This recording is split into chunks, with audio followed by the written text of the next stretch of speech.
1 Samuel capítulo 1. Amém, glória a Deus, aleluia. Nós temos que ter na nossa vida assim, pacto, aliança com Deus. É necessário isso na nossa vida. E pacto e aliança com Deus não depende dos nossos resultados. Os resultados nossos podem até nem serem tão bons. Porque quando você olha assim, José tinha pacto com Deus. Aos olhos nossos, qual era o resultado? Foi vendido pelos irmãos. Foi fiel e quando chegou a mulher, tentou seduzi-lo. Foi preso. Mas, se nós formos computar pelos resultados, nós vamos nos abater. Abrão, da mesma forma, da mesma maneira. Isaac estava ali cavando poços, aí vinham e entulhavam. Cavava, vinha e entulhava. É o resultado. Davi, da mesma forma, da mesma maneira, ele fiel ao seu rei, fiel a Deus. Mas quantas vezes ele teve que fugir? Quantas vezes ele teve que passar por muitos apertos na vida? Então, resultado não define as nossas vidas. O nosso pacto com Deus, ele é mais forte que as circunstâncias. É mais importante do que os resultados. O nosso pacto com Deus, ele é muito mais duradouro do que qualquer prova que você esteja passando. Então determine na sua vida ser uma pessoa que tem uma aliança com Deus, um pacto com Deus. E isso fará com que nós possamos viver o extraordinário. Agora, devemos aprender o seguinte: como Deus deseja que eu me aproxime, nós não podemos nos aproximar de Deus buscando simplesmente uma experiência com Deus. Tem uma relação como nós temos com uma mulher, como nós temos com uma outra pessoa, mas nós precisamos nos aproximar com Deus na sensibilidade de sentir Deus constantemente na nossa vida, nos tornarmos sensíveis à presença de Deus. Então, o meu pedido, a minha sugestão para que nós possamos ver a graça de Deus sobre as nossas vidas é termos uma aliança, um pacto com Ele, é buscar a Ele com todo o nosso coração, porque fazendo isso, com certeza, Ele mesmo nos fará prosperar em todos os nossos caminhos. Teremos paz, alegria e o amor dele estabelecido sempre nas nossas vidas. 1 Samuel capítulo 1 fala de Ana. A primeira coisa que Ana precisava aprender, hoje eu quero falar sobre superar obstáculos na vida. E isso tem tudo a ver com a graça de Deus. A primeira coisa que você precisa saber é que a sua estrada é sua. Porque nós estamos vivendo um momento da igreja onde nós vivemos das experiências dos outros. Porque fulano de tal, ele venceu, então eu vou vencer naquela área. Talvez não. A estrada que você caminha é sua, somente sua. Outros até podem realmente acompanhar você, outros podem até se espelhar em você, mas ninguém poderá andar por você. É você que terá que andar. Somos nós, como povo de Deus, nós vamos precisar aprender a andar, como já dizia os nossos antepassados, andar com as nossas próprias pernas. É você sentir, você dizer: poxa, eu estou andando, a minha perna se movimenta, eu estou dando passos. E nesse caminhar, Ana, ela encontrou alguns obstáculos. 1 Samuel 2. E este tinha duas mulheres. Elcana tinha duas mulheres. O nome de uma era Ana, da outra Penina. Penina tinha filhos, porém Ana não os tinha. Subia, pois, este homem da sua cidade de ano em ano. adorar e sacrificar ao Senhor dos exércitos em Siló. E estavam ali os sacerdotes do Senhor, Hófni e Finéias, os dois filhos de Eli. E sucedeu que no dia em que Elcana sacrificava, dava a ele porções a Penínia, sua mulher, e a todos os seus filhos e a todas as suas filhas. Porém, a Ana dava uma parte excelente, porque amava a Ana, embora o Senhor lhe tivesse cerrado a madre. E a sua rival excessivamente a provocava para irritar, porque o Senhor lhe tinha cerrado a madre. E assim fazia ele de ano em ano. Sempre que Ana subia à casa do Senhor, a outra irritava. Por isso chorava e não comia. Ano em ano. Apesar de haver áreas da nossa vida, como a de Ana, que tinha falta, você olha uma área da sua vida hoje, você diz assim: olha, nesta área eu estou em falta, na área financeira eu estou em falta, na área da saúde eu estou em falta, está faltando algo na minha vida, na área dos relacionamentos está em falta. Mas tinha outras áreas que produziam coisas boas. Ou seja, de um lado tinha uma área que necessitava de um milagre, na outra tinha área que, devido a ela olhar tanto para a sua falta, ela não apreciava as coisas boas que tinha. Talvez na nossa vida também existam circunstâncias em que você diz assim: olha, realmente é uma área ruim, é uma área que eu não estou tão bem, é uma área que eu estou estéril. Mas eu não posso negar, eu não posso esquecer das outras áreas que Deus tem colocado na nossa vida. E essa área, essas outras áreas, elas muitas das vezes dependem de nós. Ou seja, eu estou com um problema financeiro, não precisamos de um sobrenatural de Deus. Muitas das vezes o que nós precisamos é nos educar na economia, saber comprar, saber o que eu preciso agora e o que eu não preciso agora. Então, é uma área que eu posso me adequar a isso. No relacionamento é a mesma coisa. Muitas das vezes você não precisa deste grande milagre de Deus. É uma área em que você pode trabalhar o seu relacionamento, começar a cuidar do seu cônjuge, começar a cuidar da sua casa, começar a ser um homem, uma mulher de excelência. Ali você pode fazer algo. Mas tem áreas da nossa vida, queridos, que nós não podemos. E tinha uma área na vida de Ana que, mesmo ela tendo todas as outras coisas, eu posso dizer a você, ela poderia olhar o seu esposo rico, ela poderia olhar que ele dava a porção dobrada a ela mais do que a Penina, o amor que ele tinha por ela. Porém, existia uma área que não dependia dela. Como tem áreas da nossa vida que nós precisamos tomar consciência, não depende de nós. Mesmo você tendo tudo de bom, não depende de você. A questão é que às vezes nós achamos que por sermos cristãos, nós não passaremos adversidade, luta, dificuldade. E nesta hora muitos se perguntam: cadê a graça de Deus? Cadê o favor de Deus? Fiz um pacto com Deus, pastor, uma aliança com Deus, mas cadê Deus? Cadê o favor de Deus para a minha vida? O problema aqui é que geralmente nós focamos nas circunstâncias, nós focamos nas lutas e nos problemas, e nós não conseguimos vislumbrar, nos alegrar com as coisas grandiosas que Deus tem feito para as nossas vidas. Agora, deixa eu dizer uma coisa a você: quantos creem que Deus ressuscita mortos? Diga: Deus ressuscita mortos. Então eu entendo o seguinte: até depois de morto tem esperança. Não é verdade? Se Deus ressuscita mortos, até depois de morto tem esperança. Agora veja só, imagine a esperança que tinha que ter alguém que está vivo.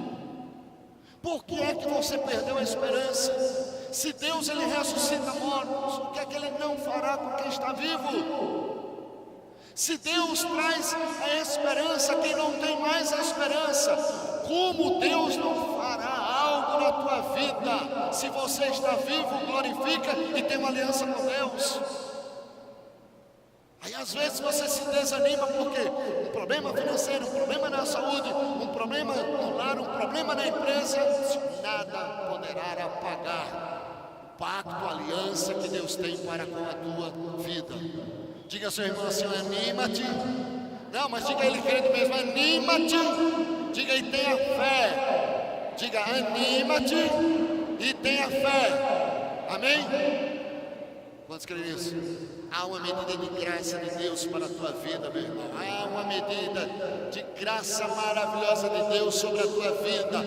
Há uma medida de graça maravilhosa, poderosa de Deus sobre a minha e sobre a tua vida. Amém? Não importa o que você passa, está passando, passou. Diga ao seu irmão assim: olha, a graça de Deus sobre a tua vida. Mas eu queria que você dissesse com fé: a graça de Deus sobre a tua vida.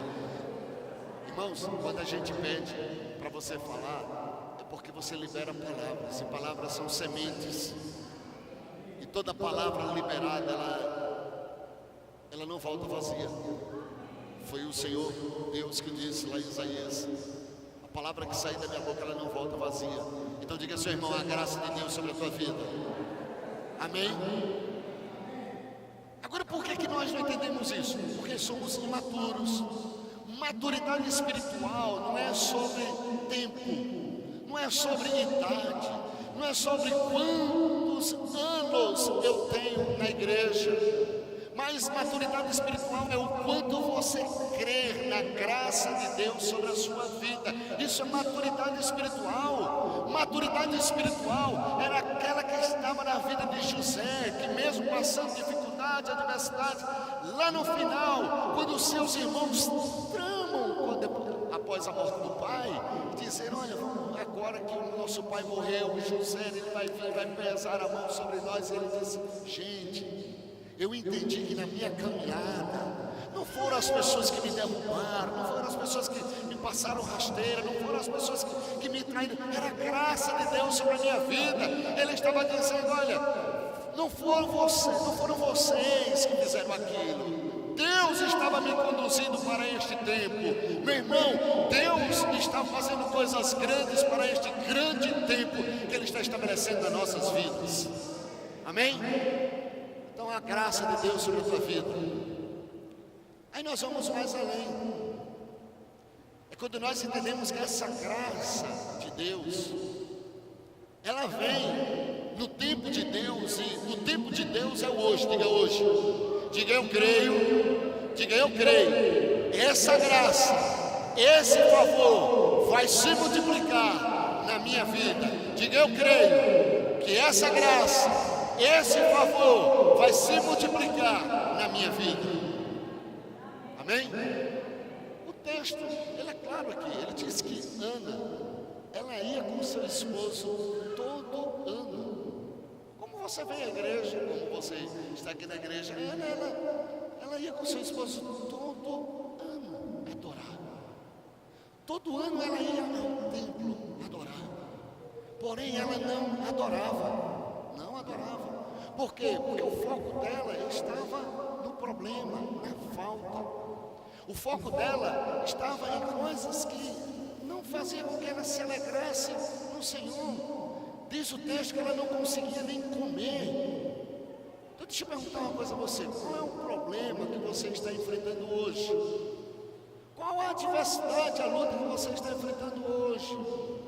Você está aqui porque de alguma forma, presta atenção, Deus, através do Espírito Santo de Deus, irá te capacitar de uma forma a você tirar os seus olhos do problema. E Ele quer que você coloque os olhos, o foco na promessa nele. Diga amém. Esse é o momento, igreja do avivamento, nós tirarmos o foco mesmo da circunstância, do problema, da adversidade, da luta, focarmos em Deus, somente em Deus. É a Ele todo louvor, toda honra e toda glória. Porque aquele que faz a promessa, ele é fiel. E ele é fiel e ele há de cumprir nas nossas vidas. Diga amém. Diga ao seu irmão assim: olha, há uma medida de poder sendo liberada sobre a tua vida. Diga hoje. Diga a ele: há uma medida de poder sendo liberada sobre a tua vida hoje. Amém? Agora precisa ultrapassar os obstáculos. O verso 2, a parte B, diz: Penina tinha filhos, porém Ana não os tinha. Qual outro obstáculo que eu tenho que enfrentar? Você precisa aprender, preste atenção, a lidar com a bênção do outro. Irmãos, chorar com os que choram é fácil. Sabia disso? Não é difícil chorar com os que choram. Chegue em algum movimento como esse que teve em Brumadinho, você vê algumas reportagens, você chora facilmente, não é verdade? Porque chorar com os que choram é fácil. Porque o sofrimento ele faz parte da condição humana. E o sofrimento ele vem para todas as pessoas. A questão todinha é como nós vamos reagir a isso que nós estamos passando. Como é que você reage diante da adversidade? Então sabe qual é o grande desafio do Evangelho? É você se alegrar com os que se alegram. É muito difícil o que eu estou te dizendo. É dificílimo. É um obstáculo. Olha só. Você faz um consórcio. E aí você, 100 meses, agora é de 100 em diante. Você está lá na 80, passando. Não foi sorteado ainda. Aí chega um irmãozinho na igreja, se converte, pede a Deus: ó Senhor, eu queria um carro para trabalhar. Deus, generoso e bom, naquela semana o irmão fez um consórcio, primeiro sorteio, quem é sorteado? O irmão. Aí o irmão chega na igreja, aí diz: irmãos, Deus é bom, Deus é maravilhoso. Olha, eu estava sem carro, um negócio difícil, eu precisava dele para trabalhar. E eu fiz um consórcio, eu passei pelo calçadão e alguém disse: olha, faça esse consórcio. Eu fiz. E no primeiro sorteio eu fui sorteado. Aí os irmãos: aleluia, glória a Deus. Mas aquele irmãozinho que está nas 80 parcelas, ele diz: poxa, que Deus é esse? Estou pagando 80 meses. Cara, chego hoje na igreja, já começa a pedir e Deus começa a dar. Chorar com os que choram é fácil, irmãos, mas se alegrar não é. Não é fácil a gente se alegrar. É, meu irmão, olha, Deus realmente estava com você. Difícil. Mas nós precisamos, se desejamos realmente vencer, se desejamos realmente viver debaixo da graça maravilhosa de Deus, entender o seguinte: que Deus, os seus planos, os propósitos deles não serão frustrados nem na minha vida, nem na sua vida. Agora é um obstáculo que todos nós precisamos aprender a vencer. Aprenda a se alegrar com a alegria do outro. Aprenda a se alegrar quando o outro realmente ele foi grandemente abençoado. Abrão, é interessante essa vida de Abrão. Ele recebe uma promessa de Deus. Olha a promessa de Deus: de ti farei uma grande nação, te abençoarei, engrandecerei o teu nome. Toda a terra, Abrão, será abençoada por tua causa. Aqui. Aí a gente diz assim: glória a Deus, é verdade. Que promessa maravilhosa. Todos nós queríamos vivenciar essa promessa. Mas sabe o que aconteceu com Abrão? Primeiro, a sua esposa era estéril. E Deus, ele trabalha de uma forma tremenda. Além da esposa dele ser estéril, ele vai visitar Abimeleque. E quando ele chega para visitar Abimeleque, presta atenção, a esposa, as servas de Abimeleque, todas elas eram estéreis. Todas elas eram estéril. E no verso 17 de Gênesis 20, você vai ver o que é que acontece. O porquê é que você precisa se alegrar quando o outro obtém vitória. Abimeleque, ele vai a Abraão e ele diz: olha, Abraão, eu vim até você porque você é profeta. Irmãos, Deus ele tem coisas que é impressionante. Eu vim até você porque você é profeta. E eu creio, Abraão, que você vai orar, e todas serão curadas. É ou não é mexer com nossos brilhos? Aí no verso 17 diz: orou Abraão a Deus, sarou Deus a Abimeleque, sua mulher, as suas servas, de maneira que tiveram filhos.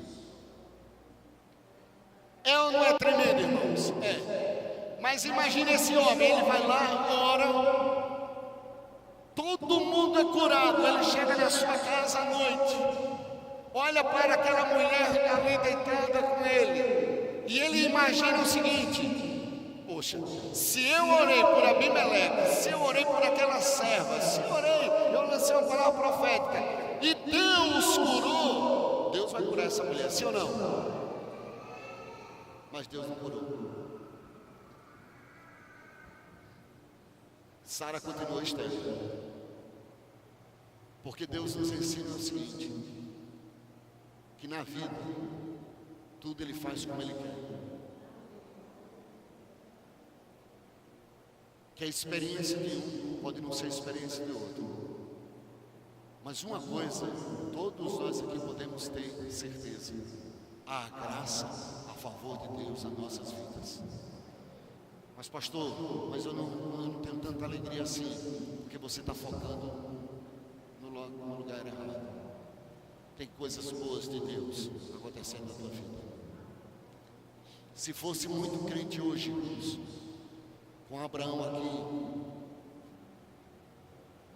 começava a confrontar, começava a dizer: não acontece porque eu não tenho fé, não acontece porque eu não tenho graça de Deus sobre a minha vida, a favor de Deus. Deus abençoa aquele outro, mas eu não tenho. Outros poderiam dizer: não, sabe o que é, Abraão? É porque tem pecado na sua vida. Deus ouviu a minha oração. Abraão poderia dizer: olha, quando eu orei por todas as outras, Deus ouviu, mas não ouviu a minha esposa, ela continua estéril. Aí vem o segundo ensino desse obstáculo: não limite a ação, o poder de Deus às circunstâncias. O poder de Deus, ele não estará jamais limitado às circunstâncias.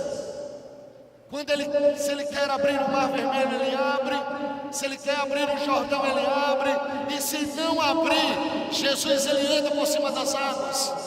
Mas não limite a ação de Deus pelas circunstâncias. Não acredite que Deus não te ama. A graça a favor de Deus sobre a tua vida. É isso que nós precisamos entender. Homens, quantos homens de Deus e mulheres de Deus nós temos aqui? Homens de Deus não desejam ser validados por homens. A questão, muitas das vezes, do povo hoje é que quer ser validado por homens, por pessoas.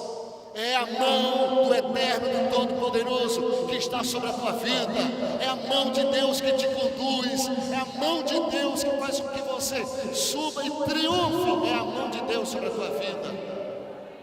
E quem tem a última palavra na tua vida é Deus. Amém?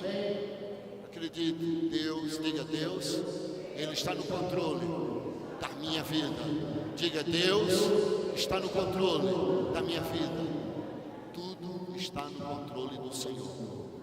Ele vai fazer do jeito dele, na hora dele, como Ele quiser. E como diz a canção: e se Ele não fizer, Ele continua sendo Deus. É um obstáculo. São os obstáculos que nós enfrentamos. para não observar e ver a graça de Deus. Eu creio na minha caminhada de vida que tudo que acontece na nossa vida está, irmãos, debaixo do propósito, está dentro desse propósito maravilhoso de Deus. Um está passando por um problema financeiro, outro está passando por um problema na saúde, outras pessoas têm um ministério conturbado, outro está passando um momento de divisão no ministério, outro está passando um problema no seu relacionamento. Porém, seja o que for, essa circunstância não muda quem ele é fiel. Seja o que for, esteja você passando o que você esteja, não muda Deus. Pode mudar a minha maneira de olhar, a minha maneira de ser, mas não vai mudar Deus, Ele vai continuar sendo Deus. As circunstâncias, ela não tem a palavra para determinar aquilo que Deus vai ou não vai fazer, não é circunstâncias. Por isso que Jesus, ele chega diante do pináculo, olha as circunstâncias que o diabo colocou diante dele. Ele diz: tu não és Deus? Lança daí, transforma essas pedras em pães. Ou seja, o diabo, ele sempre, presta atenção, ele sempre virá de uma forma para mostrar que as circunstâncias vai anular quem Deus é. Não anula quem Deus é. Deus é fiel. Queria anular quem Deus era diante de Jesus naquele deserto. Tu não és filho de Deus. Tu não és filho. Sou. Lança, se joga, transforma. Ele disse: não, as circunstâncias, elas não vão demonstrar o poder de Deus. Deus, ele é fiel, irmãos, para com a minha e com a tua vida. Quem tem a última palavra na minha vida, na tua vida, é Deus. É Ele quem declara, é Ele quem fala, é Ele quem age, é Ele quem faz, é Ele que é Deus. Ele é Deus sobre a tua vida, Ele é Deus sobre a tua casa. Então, lidar com a bênção do outro, lidar com a alegria é difícil. Lidar com a situação em que o outro recebeu, você não, é difícil. Penina tinha recebido favor, tinha filhos. Ana não tinha recebido. Aí vamos ao outro obstáculo. Por que será? A gente fica se questionando: por que será? Ele tem. Por quê? Porque ele é melhor do que eu. Ele recebeu. Veja a vida de oração dele. Ele recebeu por causa da vida de oração dele. Ele recebeu porque ele é um homem de oração, uma mulher de oração. Ele recebeu porque ele é santo, porque ele está indo à igreja, porque ele fez um pacto, uma aliança com Deus esse ano. E aí Deus vai fazer coisas tremendas, porque eu vou passar 3 dias em jejum em determinado lugar, vou me santificar e Deus vai fazer. Pastor, eu sei por quê. Porque ele recebeu, porque ele é uma pessoa do altar. Mas a minha vida não está no altar. Eu preciso ir lá para passar esse tempo a sós com Deus. E aí sim estarei habilitado para receber o poder de Deus. É essa técnica que tem sido ensinada às igrejas. Essa técnica de dizer: olha, se você fizer determinadas coisas, você fizer determinados 7 passos, você vai alcançar a graça de Deus. Ei, a graça de Deus já está sobre a tua vida. A graça de Deus já está repousada sobre você. Quando você entende isso, você diz: olha, a minha vida está embasada na palavra de Deus. A minha vida não está embasada no merecimento. Eu não vivo porque eu mereço. Eu não chego diante de Deus dizendo: Senhor, eu quero receber isso porque eu mereço, porque eu estou na igreja. Não, é a graça de Deus. Te pedir uma coisa: você não permita que nada, absolutamente nada, te tire do território da graça de Deus. Não permita que circunstâncias e situações te tirem desse território da graça de Deus. Moisés, Deus disse: olha, tira a sandália, porque o lugar que você está é santo. Nada poderia, irmãos. Não era Faraó, não eram os guerreiros de Faraó. Por isso que quando Moisés ele vai orar, Deus diz: por que clamas a mim, Moisés? Diz ao povo de Israel que marche. Ou seja, diga ao povo de Israel, se eles querem ter vitória, tire os olhos das circunstâncias, tire os olhos dos problemas. Eu não trabalho no problema, não trabalho nas circunstâncias, eu trabalho em favor do meu povo. Deus trabalha em favor de mim e de você. Por isso que Ele enviou seu Filho para morrer por mim e por você. Porque todo merecimento vai gerar justiça própria. Então, a partir de hoje, quando Deus Ele liberar algo sobrenatural para a sua vida, quando você ouvir: oh, você vai receber, vai receber. E aí você diz: ah, isso aí é só uma palavra de fé. Não, a palavra de Deus sobre a tua vida. Mas não se coloque diante de Deus: ah, eu não mereço. Não é porque você merece. Você não vai receber, não é porque você merece. Você vai receber porque Deus é contigo. Porque quando Deus olha para você, eu já disse isso, Ele vê Cristo Jesus. Então presta atenção, você não merece, mas Deus vai dar para você. Amém? É favor imerecido, irmãos.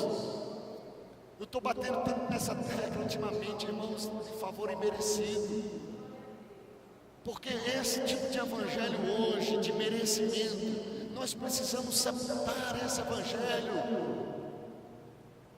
Esse evangelho tem levado as pessoas ao verdadeiro evangelho, a verdadeira graça de Deus. E aí as pessoas, elas estão dentro das igrejas decepcionadas, abatidas, desanimadas, tudo porque foca no merecimento. Eu vou receber porque eu dou o dízimo, eu vou receber porque eu venho à igreja, eu vou receber porque eu canto, porque eu prego, eu vou receber porque eu sou um bom filho, eu vou receber porque eu sou um bom pai. Ei, você vai receber porque a graça de Deus te alcançou. Quantos bons pais você vê no mundo? Quantos bons filhos, exemplares filhos, mas que não se permitiram que a graça de Deus penetrasse nele.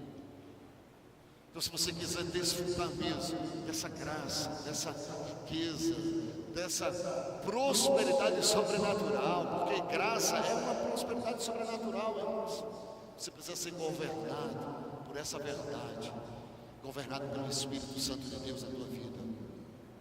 Porque o que é impossível, ou que se apresenta, o que se parece impossível para nós, é a oportunidade para Deus mostrar o seu poder e glória na minha e na sua vida. Aquilo que é impossível é a oportunidade. E Deus quer isso de cada um de nós nesta manhã. Se permita, deixe Deus agir de uma forma tremenda na tua vida. Era a oportunidade de tanto o Egito se prostrar diante de José. A oportunidade era aquela. Qual a oportunidade? Ser vendido como escravo, ser tirado da casa do seu pai, ser preso de forma indevida. Mas ele nunca colocou merecimento nele. Mas ele disse: era a graça de Deus, me alcançou. Foi Deus que fez tudo isso para que eu chegasse até aqui. Deixa eu dizer uma coisa: o que você é. E aonde você está, porque você passou pelo que passou. Foram as águas. É como um navio. Você já viu um navio num grande mar? aquele baita do navio, um oceano, não é verdade? E o navio, ele navega tranquilo, irmãos, tranquilo. Tem problema, tem piratas, tem outros navios, tem as intempéries da vida mesmo, do mar, e o navio continua ali. Agora, no dia, preste atenção, eu vou dizer, irmãos, no dia em que você deixa a água penetrar no navio afundando,